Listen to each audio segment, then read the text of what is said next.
They say the Crusades were all about Jerusalem. But what if I told you they reached much further? Picture this: armored knights stumbling ashore, banners of the cross waving in the desert sun, not in the Holy Land, but on the burning coastlines of Africa. This isn't a legend. This is the epic, nearly forgotten saga of the Crusaders who invaded Africa in the name of faith and paid for it with ambition, betrayal, and fever. They came not for plunder but driven by a vision. After fighting and bleeding in Jerusalem and Egypt, they set their sights on North Africa, on the muscular cities of Tunis and Mahdia, across a raging sea. This story is about the Crusades most historians skip, the wars where the cross clashed with Muslim dynasties, below swaying palms and the ruins of ancient Carthage. The sun beats down on the African coast as fleets of Crusader ships grind on the golden sand. Palms whip in the wind, Crusader banners snap furiously in the heat. Cicadas hum, steel clashes, and somewhere a choir echoes over the surf. Men of the cross stand staring, not at Jerusalem's old walls, but at a continent most Christians have never seen. This is Africa, far from the holy cities, swept open by deserts and empires, home to ancient faiths. Amid the ruins of Carthage, the last Crusader king will meet his fate. From the moment the word crusade was spoken, popes dreamed beyond Jerusalem. To them, Christendom was one body. Any Muslim port was a wound to be healed. Urban II's preaching didn't just call for blood in the East. It set Europe's eyes on Spain, Sicily, Africa. Ifriqiya, what we now call Tunisia, was a dangerous nest of pirates threatening Christian trade. The Italian city-states Genoa, Pisa, Venice wanted war at sea as much as popes wanted war for souls. Papal bulls granted forgiveness to anyone fighting in Africa. Crusading was no longer across deserts, but across horizons. Before the Second Crusade was ever called, Christian ships had already sailed for Africa. It's 1087. Genoa and Pisa, rivals on the water but united under the cross, launch a fleet of 200 ships to storm Mahdia, a wealthy Fatimid city carpeted along Tunisia's coast. Their purpose? Stop raids on Christian shipping, end piracy, and carry the Pope's banner miles from Rome. They come as raiders, not conquerors, but they lay siege to Mahdia with religious zeal. African archers man the walls, Italian sailors sing hymns over the waves. Mahdia is ransomed, its fate sealed by the sword and the sea. The lesson? Crusading could sail, could cross any ocean. Africa's shores have become a target for Christian armies. But Africa is not just about pirates or ports. In the 12th century, the Almohads rise in Morocco, fiery reformers uniting Tunisia, Algeria, and Morocco under fierce monotheism. Their fleets cross to Spain. Their armies fight Christian kings at Las Navas de Tolosa. North Africa and Iberia merge into one battlefield. Crusaders can't defeat the Saracens in Spain without facing the same armies across the strait. Victory in Africa becomes a holy goal. Crusading is now a war fought on both sides of the sea. By 1218, Egypt calls the attention of Europe. The papacy sees Egypt as the key to Jerusalem, North Africa as its gatekeeper. Crusaders lay siege to Damietta, a fortified port on the Nile. Fighting rages not in Palestine but beside the river. For the first time, Europe realizes that striking Islam's base in Africa might be as important as battles in the East. The idea spreads. Tunis, Tripoli, Morocco, each could become the next Crusader frontier. It was only a matter of time before a king decided to pursue this dream. King Louis IX of France is not just any ruler, he's a saint, a lawgiver, a man who's failed in Egypt but refuses to die defeated. Instead of a final crusade for Jerusalem, he sets his resolute sights on Tunis. Why Tunis? Louis believes its ruler might convert to Christianity, dreams of a strategic base for future crusades, and wants a powerful new position for France in Mediterranean trade. Fleets gather at Aigues-Mortes, priests bless banners, and the king sails for the blinding African horizon. Their faith is strong, their plans are epic, but the land is waiting, ready to undo all their hopes. The French fleet lands near Tunis in 1270. The sun is torture. The men camp in swamps near ancient Carthage, and every breath is hard. Flies swarm, water is deadly, heat is endless. Within weeks, disease, dysentery, and plague sweeps the ranks. Nights fall not to the sword, but to the sun and the fever. One tent, silent as dusk, holds the king. Louis IX lays dying, whispering prayers, staring at the cross before him. Jerusalem. Jerusalem, his final word. Knights weep, priests kneel. The crusade is ended not by battle, but by Africa itself. Philip III, his son, orders a retreat. But the fire of crusading doesn't fade so easily. Over the next century, the Barbary Crusade of 1390 sees Genoese and French repeat the Mahdia assault.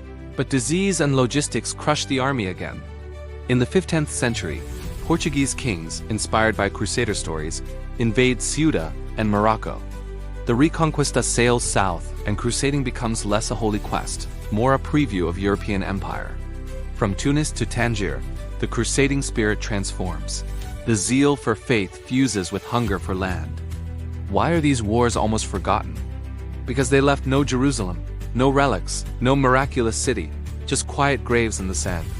The North African Crusades showed the limits of faith when nature itself becomes the enemy.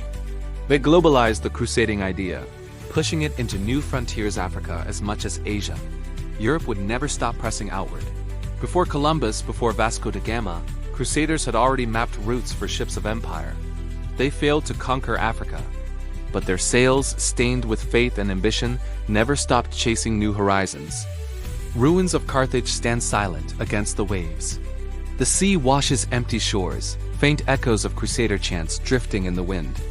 The sea remembers the crosses that rose from its depths, the banners that burned in the sun. Men marched in hope, thinking they'd find heaven on the other side of the desert, but what mattered was not victory, it was faith. The African coast, once charged with crusader dreams, is now a monument to the limits of empire and the endurance of belief. Genoa and Pisa's fleets, the first to brave the unknown, proved that the Mediterranean was no barrier to Christian ambition. Their raids set a precedent. That holy war could be waged not just in the sands of Palestine, but wherever papal banners could be unfurled. In Mahdia, sailors dragged their wooden ships ashore, built palisades from uprooted palms, and sang hymns amid the sound of unfamiliar tongues. The African defenders watched, sometimes with fear, sometimes with grim confidence. The Christians came for victory, but more often left with gold, regret, and fever. The Almohad's rise sent shockwaves across southern Europe. Their call for reform was as pure as the deserts they traversed. In Marrakesh and Fez, scholars debated the future of Islam. Warriors prepared for jihad, and caravans loaded with spice and silk moved toward the world's greatest cities. The Christian rulers of Iberia, Castile, Aragon, and Portugal saw the rising crescent across the strait and readied themselves for battle. At Las Novas de Tolosa, the clash was not just military, it was spiritual. Crosses and crescents, lined in endless rows, turned the Spanish hills into fields of faith and blood. With Egypt came the realization, conquering Jerusalem was almost impossible without first controlling the Nile and the sea routes. Damieta's towers fell not only to swords but to hunger and burning sun. The Crusaders spent more time fighting mud, mosquitoes, and disease than enemies. Egypt proved that the spiritual power of Rome alone could not overcome geography and climate. Pope Honorius III and Frederick II sent letters, promising that victory in North Africa would bring Christendom closer to heaven. But as the Crusader banners wilted in the heat, the faith of many began to fade. Then the last epic play, Louis IX, the saintly king, the one bright hope of Christendom. Portraits show him gentle, wise, prayerful, yet his determination was steel. When Europe wanted peace, Louis wanted war for God. Tunis was his Jerusalem. He saw in its sultan a chance for conversion. In its ruins, a base for future glory. His ships cut through the Mediterranean, carrying not only men but priests, relics, and the hopes of a continent. Every arrival at African shores was marked by fear of the unknown, of disease, of God's will. African heat proved deadlier than any sword. The swamps around Carthage became a graveyard for thousands. Soldiers, nobles, priests all succumbed to dysentery and plague. Louis himself, racked by fever, refused comfort, asking only for the cross to be held before his dying eyes. As he whispered Jerusalem, the dream of Christian Africa died with him. The Crusaders, who brought Europe's highest hopes, left only ashes behind. Even then, Europe still looked south. The Barbary Crusade was a desperate echo, a Genoese and French force hoping to reclaim past glory, attacking Mahdia again. They found disease, logistic nightmares, and failure. Yet their defeat seeded new ambitions. Portuguese kings turned crusading into empire building. Ceuta fell to Portuguese ships, followed soon by Moroccan ports. Gold, slaves, and faith mingled as explorers charted African coasts, responding less to crusade banners and more to royal charters. The crusading spirit in Africa became a hybrid between faith and empire, between God and gold. Cathedrals rose beside trading posts. Missionaries followed conquistadors.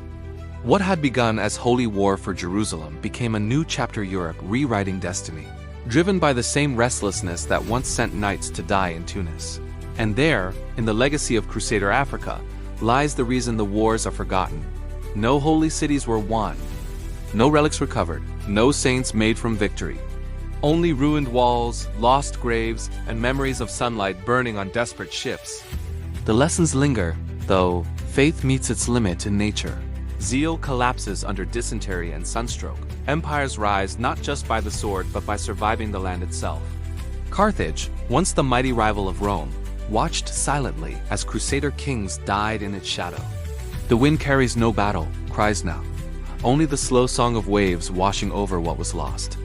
Each palm tree, each crumbled stone, remembers the touch of faith, some hopeful, some wrathful, some tragic.